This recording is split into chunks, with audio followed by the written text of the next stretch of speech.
subscriberku, berjumpa lagi dengan saya Yulia Ratnadewi di Yulia Ratnadewi Channel.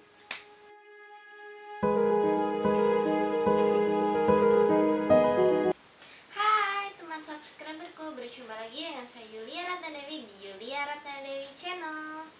Nah, di Yulia Ratnadewi Channel kali ini video ini akan membahas mengenai materi prediksi hukum yang episode 4 mengenai materi imunoserologi. Materi yang akan kita bahas itu mengenai yang pertama adalah VDRL, yang kedua adalah TPHA. Aku bakal bahas sedikit. VDRL merupakan tes screening dari penyakit namanya sifilis. Nah, penyakit sifilis ini dapat terdeteksi apabila kita melakukan terdeteksi antibodinya apabila kita melakukan tes screening, yaitu tes VDRL. Terus untuk dari setelah tes VDRL ini positif, itu maka kita lanjut ke namanya tes TPHA. Nah, tes TPHA ini apa? Terus VDRL gimana tesnya dan lain sebagainya, itu bakal aku bahas di video ini. Jadi jangan skip video ini karena video ini tuh sangat-sangat bermanfaat banget. Dan aku ucapin terima kasih yang udah dukung video ini dan udah dukung channel ini sehingga channel ini bisa berkembang seperti ini. Nah, aku ucapin terima kasih. Dan yang belum dukung, langsung aja kamu harus klik like, comment, and subscribe. Dan jangan lupa kamu wajib banget namanya nyalain notifikasinya. Biar apa? Biar kamu tuh tahu kalau aku upload video baru. Oke? Selamat menonton, jangan skip video ini. Di materi prediksi uji kompetensi ATLM atau analis kesehatan di episode 4, materi yang kita akan bahas adalah imunoserologi. Nah, untuk materi atau kisi-kisinya itu ada sifilis, VDRL, dan TPHA. Kita bahas dari yang pertama dulu aja, sifilis. Sifilis itu merupakan penyakit. Nama lain dari sifilis adalah raja singa atau leus.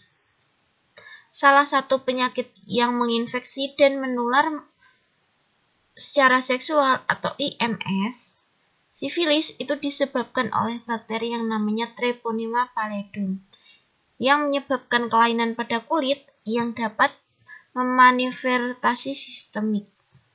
Penularan dari penyakit sifilis sendiri biasanya melalui kontak seksual dengan orang yang terinfeksi, bisa juga melalui kontak langsung dengan luka yang terinfeksi, dan ibu yang sedang mengandung melalui plasentanya.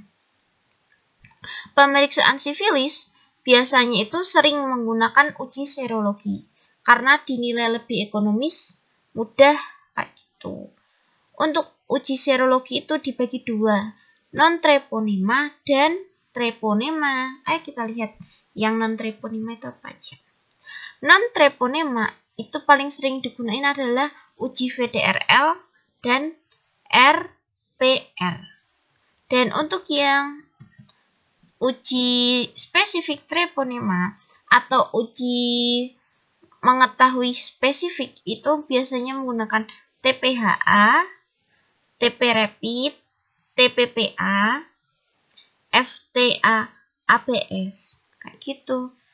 Nah, penyakit sifilis ini tuh penyakit yang menular dan berbahaya. Ayo kita lihat di uji non-treponemanya. Nah, di uji non-treponemanya ini ada tes VDRL atau Venereal Disease Research Laboratory. Nah, penyakit VDRL ini merupakan penyakit VDRL. Tes VDRL ini merupakan salah satu pemeriksaan laboratorium yang digunakan untuk uji screening atau penyaringan pada penyakit sifilis atau penyakit raja singa. Lebih banyak dikenal oleh masyarakat itu raja singa gitu. Tes dari VDRL ini tidak mendeteksi bakteri penyakit sifilis, namun yang terdeteksi adalah antibodi yang terbentuk di dalam tubuh sebagai respon terhadap infeksi bakteri Treponema sendiri. Bakterinya tuh namanya Treponema pallidum. Nah, karena tes VDRL ini adalah tes screening, berarti kita kalau setelah tes VDRL, apabila pasien dinyatakan positif, itu perlu namanya tes lebih lanjut yang menggunakan namanya tes yang tadi di awal spesifik. Biasanya itu tes spesifik itu menggunakan tes TPHA seperti itu. Lanjut, untuk sampel dari pemeriksaan VDRL itu membutuhkan darah yang diambil dari pembuluh darah vena. Bisa berupa serum maupun plasma gitu. Untuk metode VDRL sendiri itu metode slide. Nah, metode slide ini karena VDRL itu pemeriksaannya menggunakan slide berwarna putih. Kenapa slide-nya berwarna putih? Karena hasil aglutinasinya itu tuh berwarna hitam seperti itu. Untuk prinsip dari VDRL adalah flokulasi. Flokulasi itu apa? Flokulasi ini adalah aglutinasi atau gumpalan kayak gitu. Untuk prinsip pemeriksaan VDRL adanya reaksi flokulasi atau aglutinasi ataupun gumpalan antara antibodi dalam serum atau plasma dengan antigen VDRL sendiri kayak gitu. Nah, untuk pemeriksaan VDRL sendiri itu dibagi dua macam. Yang pertama, pemeriksaan VDRL secara kualitatif, dan yang kedua adalah pemeriksaan VDRL secara kuantitatif. Untuk pemeriksaan kualitatif itu cara kerjanya adalah siapkan slide. Slide-nya lingkaran-lingkaran itu, lingkaran pertama ditetesin 50 mikrolit serum, kemudian ditambah 50 mikrolit atau 1 tetes reagen VDRL, kemudian dihomogenkan dan diputar di atas rotator dengan kecepatan 100 RPM selama 4-8 menit dan amati ada flokulasi atau aglutinasi atau tidak. Untuk secara kuantitatif itu hampir sama dengan kualitatif, yaitu dengan mengencerkan 50 mikroserum dan 50 mikro dari reagen, kemudian dicampurkan. Nah, kalau udah dicampurkan, terus belum ada aglutinasi,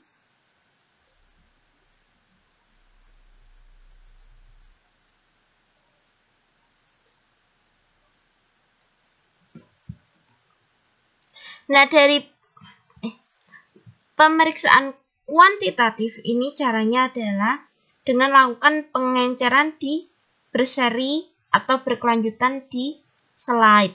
Caranya 50 mikrolit dari serum ditambah 50 mikrolit dari reagen. Kemudian ditambahkan 50 dan diletakkan di lingkaran kedua. Kemudian ditambah 50 serum lagi. Terus kemudian lingkaran yang kedua itu sama.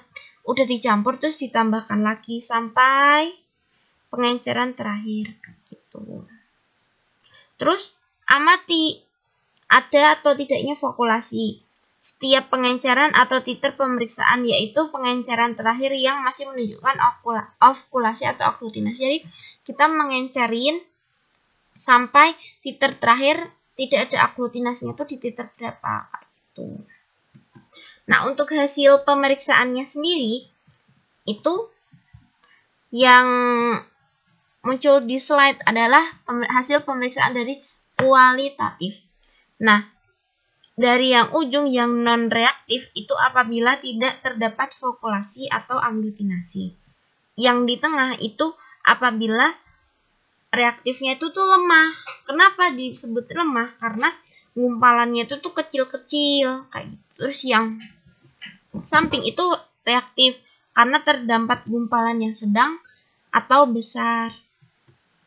Untuk tes kuantitatif sendiri itu hasil pemeriksaannya itu menentukan dari titer terakhir yang masih menunjukkan dari flokulasi. Misalnya titer 1/64 berarti titer 1/64 itu yang digunakan untuk hasil tesnya, kayak gitu. Untuk tes VDRL seperti ini gambarannya, dan biasanya tuh di uji kompetensi itu ditanyakan kayak titer terakhir itu berapa, kalau terjadi populasinya berapa, kan gitu. Nah, kita masuk ke pemeriksaan selanjutnya. Setelah di VDRL ini hasilnya positif, kita perlu namanya tes spesifikasi atau spesifik dengan menggunakan TPHA. TPHA merupakan tes spesifikasi treponema untuk mendeteksi antibodi yang bersifat spesifik yang terhadap treponema sendiri. TPHA memiliki sensitivitas 85 sampai 100% dan spesifisitas sebanyak 98 sampai 100% untuk sifilis yang primer. Oleh karena itu, tes ini tuh jarang memberikan hasil dari positif palsu atau negatif palsu. Jadi tes ini tuh lebih akurat.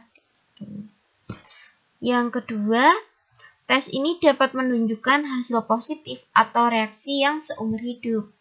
Maksudnya walaupun pasien sifilis tersebut telah berhasil, tetapi tesnya itu tidak dapat digunakan untuk membedakan antara infeksi yang aktif dengan infeksi yang telah diterapi, kayak gitu. Tes treponema juga hanya menunjukkan bahwa seseorang itu pernah terinfeksi treponema, tapi tidak dapat menunjukkan apakah seseorang itu mengalami infeksi yang aktif atau dari infeksi yang sudah dari pasien yang sudah diterapi, kayak gitu. Tes ini juga tidak dapat membedakan infeksi dari T. pallidum dari infeksi treponema lainnya. Nah, untuk metodenya itu dari TPHA adalah hema-agglutination, merupakan metode hematologi agglutinasi yang tidak langsung, seperti itu. Nah, untuk prinsipnya dari TPHA ini prinsipnya karena dari metode hematologi agglutinasi tidak langsung, itu untuk mendeteksi antibodi spesifik terhadap treponema pallidum. Hema-agglutinasi yang tidak langsung untuk mendeteksi antibodi spesifik terhadap eritrosit unggas diaplikasikan dengan antigen treponema pallidum.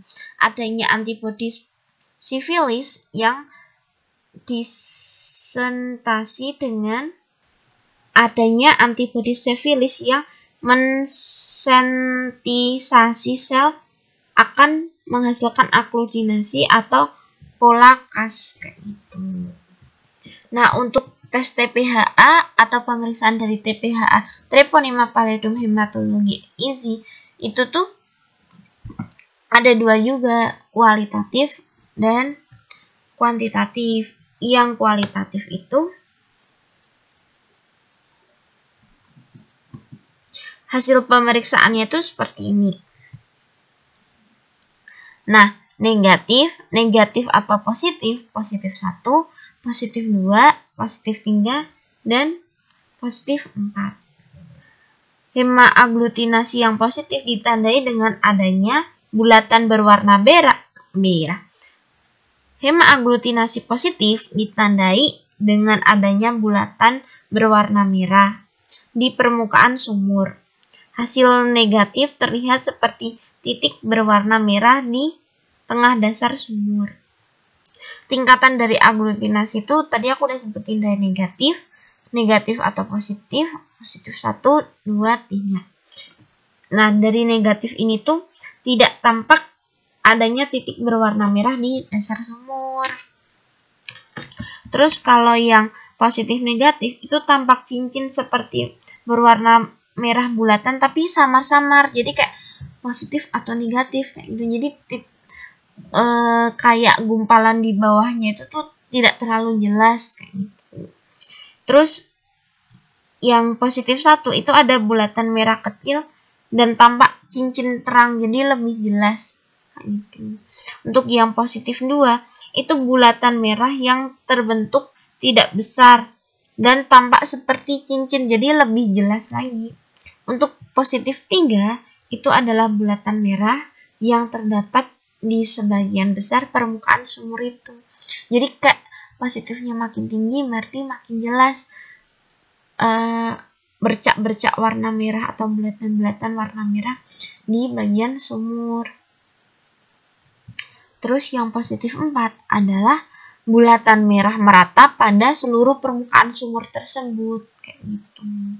Nah, untuk uji yang kualitatif itu pengenceran tertinggi yang masih menunjukkan aglutinasi, misalnya di titer 1/80 atau 1/60, atau bisa juga di titer 1/30, itu juga bisa. Kayak gitu teman subscriberku.